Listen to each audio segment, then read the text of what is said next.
शंकराचार्यं केशवं बादरायणं सूत्रभास्कृतो वन्दे भगवन्तो पुनः पुनः।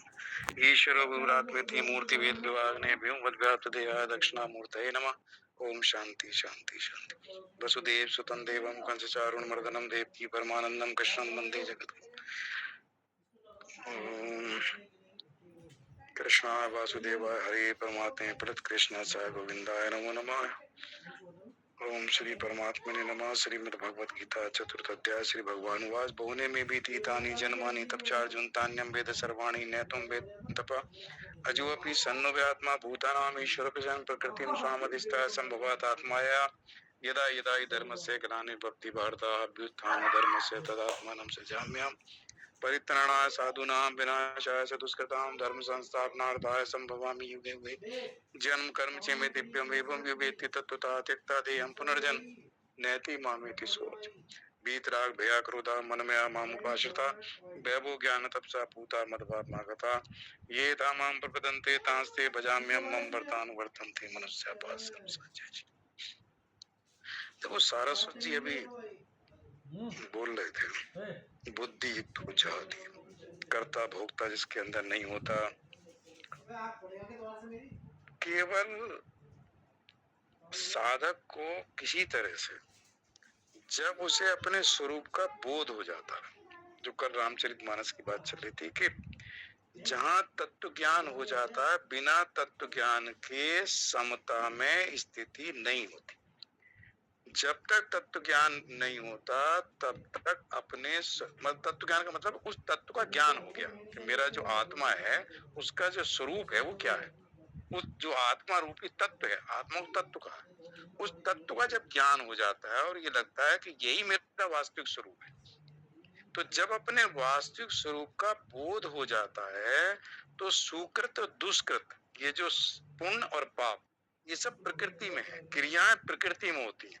आत्मा अक्रिय है, आत्मा में कोई क्रिया नहीं होती। तो जब उसे लग गया कि मैं तो परमात्मा का अंश हूँ, आत्मा में कोई क्रिया नहीं होती, सब क्रियाएं प्रकृति में है, पुण्य भी पाप भी धर्म भी अधर्म भी, जितना सब कुछ है ये सब प्रकृति में होता है। मैं प्रकृति से अतीत हूँ, मैं गुणातीत हूँ, मैं कालातीत हूँ। तो जब वो सबसे अतीत है और सब क्रियाएं प्रकृति में हो रही हैं, कर्ता भोक्ता सुख दुख मनुष्य पुरुष स्त्री है, जितनी सब क्रियाएं हैं, जितना सब कुछ है, ये सब प्रकृति में है। जब उसे लगता है कि मैं तो इनसे अतीत हूँ, तो वो उसके अंदर समता मतलब समभाव, चूंकि आत्मा सम है, वो हमेशा एक से रहता है। विषम में क्या है, कभी सुख आएगा कभी दुख आएगा, कभी हानि होगी कभी लाभ होगा, कभी जय होगी कभी पराजय होगी, सुख होगा दुख होगा, ये सब विषम है। मतलब एक सा नहीं रहता है, ना हमेशा सुख रहता है ना हमेशा दुख रहता है। समता में हमेशा एक सा रहेगा। मतलब समता में कभी विषमता मतलब है सुख दुख हानि लाभ जन्म मरण, तो ये सब जब होंगे तो विषम है, कभी एक कभी दूसरा, कभी एक कभी कुछ कभी कुछ कभी कुछ, तो ये विषमता है। और समता हमेशा एक सी रहेगी, हमेशा आनंद सत्य चित आनंद स्वरूप, हमेशा वो आनंद जो अखंड है, जो अनंत है, जिसमें कभी कोई रुकावट नहीं है, कभी बीच एक सा रहना, बिल्कुल एक, मतलब उसमें कहीं ऊपर नीचे नहीं है, कहीं खंड नहीं है, अखंड है। तो जब उस आत्म स्वरूप का बोध हो जाता है, जब उस तत्व का ज्ञान हो जाता है, तो ना उसका पुण्य से संबंध है ना उसका पाप से संबंध है, ना मैं शरीर हूं ना मैं ये हूं, ये उसकी स्थिति होती है। तो बेसिक है कि उस तत्व का ज्ञान, उस स्वरूप का बोध कि हमारा वास्तविक स्वरूप क्या है, इसका बार बार चिंतन करना, बार बार मनन करना कि मैं शरीर नहीं हूं, मैं शुद्ध चैतन्य आत्मा हूं। तो सब कुछ करते हुए भी वो अकर्ता रहता है, क्योंकि क्रिया जो होती है ये सब प्रकृति में हो रही है। और वो कहता है मैं तो प्रकृति से अतीत हूँ, तो मैं कहना करता हूँ ना भोगता हूँ, तो मैं ब्रह्म स्वरूप। तो इसलिए सोचना ये है, कठोपनिषद में अंतिम में आके मृत्यु के देवता सारे वेदांत का सार, तो सारा वेदांत सुनने के बाद धर्मराज है, सारे वेदांत का सार एक श्लोक में उन्होंने कह दिया अंतिम में जाके वो कहते हैं यह बस संपूर्ण वेदांतों का इतना ही आदेश है।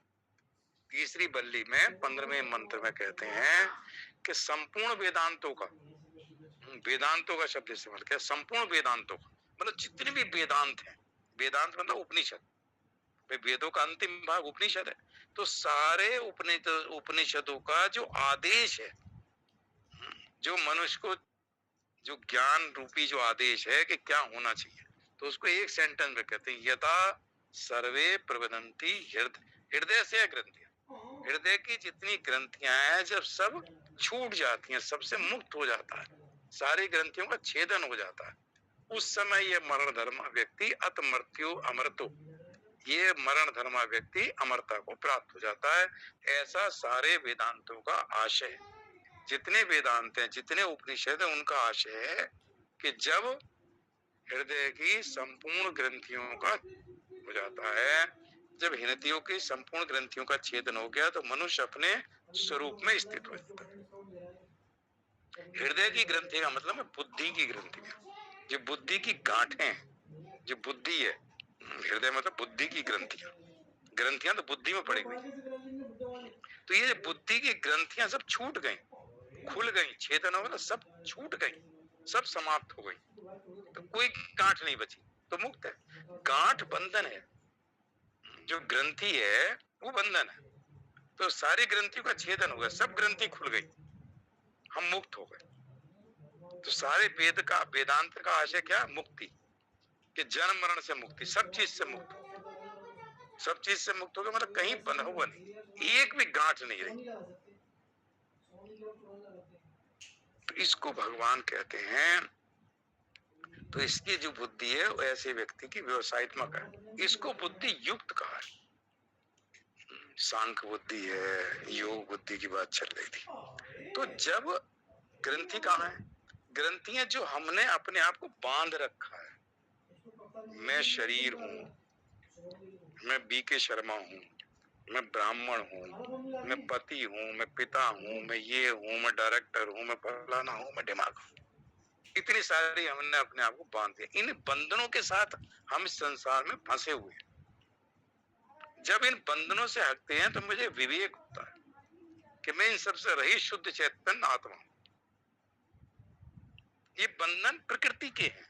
जब मैं शरीर हूं तो शरीर के जो धर्म है उनके साथ मेरा, कि मेरी उपाधियां जो हैं, पिता के रूप में मेरे कर्तव्य हैं, पति के रूप में मेरे कर्तव्य कर्म है, समाज में मैं अगर कोई व्यक्ति हूं तो मेरा कर्तव्य कर्म है, तो अपने जो कर्तव्य हैं इस शरीर के रूप में, मैं शरीर के साथ मेरा संबंध है, तो शरीर के धर्म है, पिता के रूप में मेरा धर्म है, पति के रूप में मेरा, इन धर्मों का पालन करते हुए अगर मैं कहता हूं कि मैं धर्म का पालन करता हूं लेकिन मैं इन सबसे अलग हूं, तो धर्म का मैं पालन तो करता हूं, मेरा स्वधर्म है इनका मैं पालन करता हूं, लेकिन पालन करता हुआ भी मैं इनसे निर्लिप्त हूं, मैं इनमें लिप्त नहीं हूं, मेरा स्वरूप इनसे अलग है। ये धीरे धीरे धीरे धीरे धीरे धीरे बैठ जाए, क्योंकि ये जो 42, 43, 44 श्लोक है ये बताते हैं कैसे फंसता है आदमी। वेद बाधता पार्थ कामात्मना स्वर्ग परा जन्म कर्म फल प्रदान, इनका फल क्या है, जन्म कर्म, कर्म रूपी फल, कि जन्म मृत्यु रूपे मिलते रहते हैं। तो यहाँ देखो कामनाओं की जब बात आती है और उपनिषद में वो जाते रहते हैं, जब समस्त कामना का नाश हो जाता है, सब कामनाएं इसके हृदय में जो रहती हैं, संपूर्ण कामनाएं छूट जाती हैं,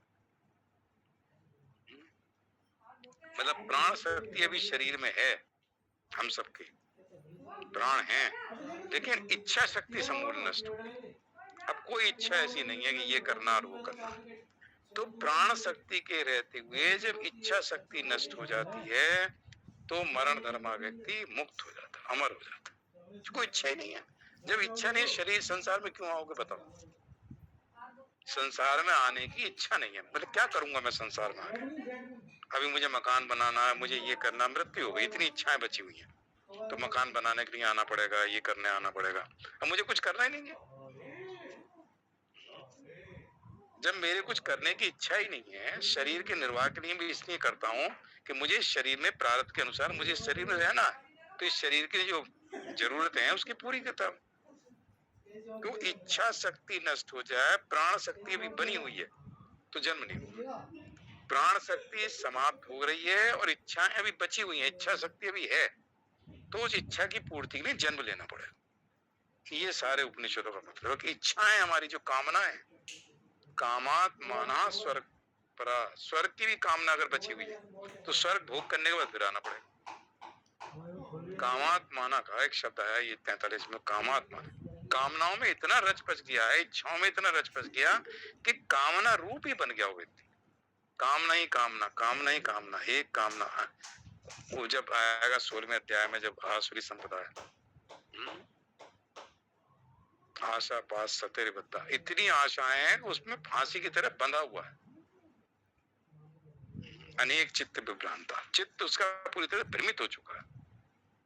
तो ये जो भगवत गीता का जो उद्देश्य है वो व्यक्ति को सतर्क कर दिया कि किसी तरह से उसके अंदर ये विचार आ जाए कि मेरा वास्तविक स्वरूप क्या है, इसलिए इसको ब्रह्म विद्या का। तो इसलिए कहते हैं भगवान के ब्रह्म की प्राप्ति कराने वाला, ऐसी विद्या जो ब्रह्म को प्राप्त करा दे, अपने स्वरूप को बोध करा दे। तो इसलिए धीरे धीरे धीरे धीरे हमारी इच्छाएं है ना, इनको कम करते चले जाओ, और जहां हमारी आसक्ति है उनको, वो ग्रंथियां हैं, वो गांठें हैं, आसक्ति को गांठ कहा है, उन आसक्ति रूपी गांठों को खोलते चले जाओ।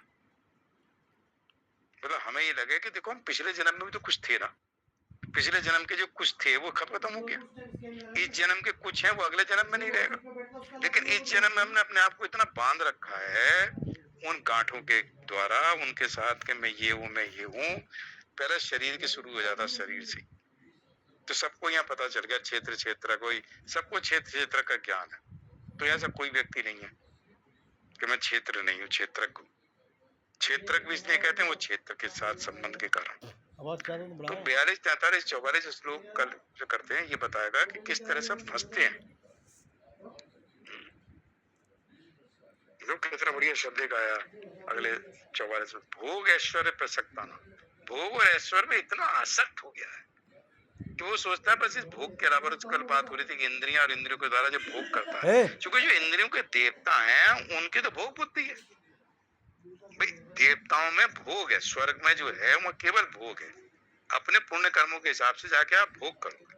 तो ऐसे जो इंद्रियों के देवता हैं, हर इंद्रियों के जो देवता हैं, ये सब ने तत्वबोध में पढ़ लिया, पांचों ज्ञान इंद्रियों के, पांचों कर्म इंद्रियों के, हर इंद्रिय का देवता है। तो देवताओं की इच्छा करती केवल भोग की। तो जैसे कितना बढ़िया कल आया था रामचरितमानस कि जैसे झरोका खुलता है इंद्रियों का बाहर की तरफ को, बाहर की तरफ खुलता है, तो जो विषय प्रवेश करते हैं वो बुद्धि को जाके जो ज्ञान रूपी दीपक उसको बुझा देते हैं, भोग में जाती है। तो भोग ऐश्वर्य प्रसक्ता नाम दया अपरत चेत साम, उसके चित्त का अपहरण हो जाता है। और फिर व्यवसायत्मक बुद्धि समाधो न विधीयत, फिर उसके अंदर निश्चयात्मक बुद्धि नहीं रहती, जो ज्ञान रूपी दीपक बुझ गया, फिर जो है ऐसी बुद्धि में निश्चय वाली बुद्धि नहीं होती कि मुझे अपने जन्म मरण से छूटना है, परमात्मा की प्राप्ति करनी है, उस आत्मा को जाना, फिर कोई मतलब नहीं, फिर तो भोग भोग भोग और ऐश्वर्य, बस भोग और संग्रह में जीवन निकल जाता।